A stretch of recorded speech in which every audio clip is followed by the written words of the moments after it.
जब हर बड़ी घटना के बाद एक जैसे ही सवाल उठें तो समस्या किसी एक अपराध की नहीं, व्यवस्था की होती है। हाल के दिनों में बिहार में कुछ ऐसा ही हुआ है।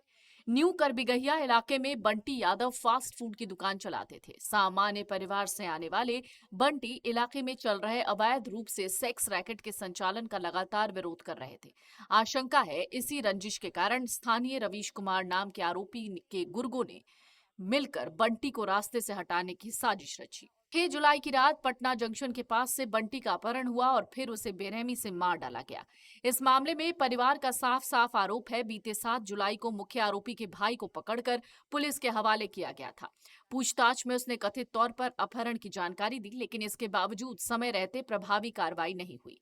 अब ये भी जानिए कि बंटी का अपहरण कोतवाली थाना क्षेत्र से हुआ, जबकि वो जक्कनपुर थाना क्षेत्र का निवासी था और शव अथमल गोला थाना क्षेत्र से मिला।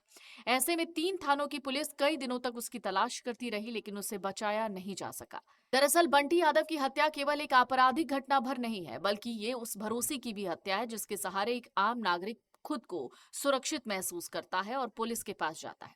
हर समाज अपने नागरिक से ये उम्मीद करता है कि अगर वो अपराध के खिलाफ आवाज उठाएगा तो राज्य उसके साथ खड़ा होगा, लेकिन अगर वही नागरिक अपराधियों के निशाने पर आ जाए और उसके बाद भी व्यवस्था उसे बचा न सके तो सवाल केवल अपराधियों पर नहीं, पूरी व्यवस्था पर उठते हैं।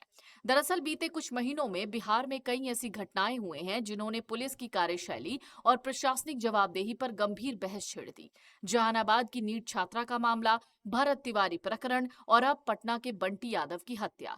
इन तीनों मामलों की परिस्थितियां अलग अलग हैं, लेकिन समानता साफ है। घटना के बाद लोगों ने सबसे पहले पुलिस की शुरुआती कार्रवाई पर सवाल उठाए हैं। जहानाबाद की नीट छात्रा की संदिग्ध मौत मामले को ही देख लीजिए। इस बड़ी घटना ने पूरे राज्य को झकझोर दिया।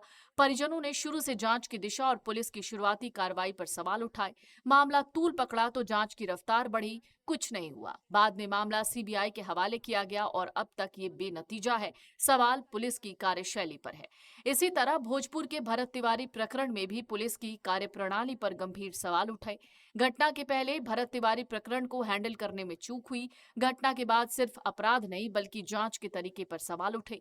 इसके बाद तो जिस तरह से पुलिस की प्रतिक्रिया सामने आई वो प्रशासनिक जवाबदेही का बहस यानी विषय बन गई। उस मामले ने भी ये सोचने पर मजबूर कर दिया कि क्या हमारी पुलिस व्यवस्था घटनाओं को रोकने से ज्यादा उनके बाद की कार्रवाई तक सीमित होती जा रही है।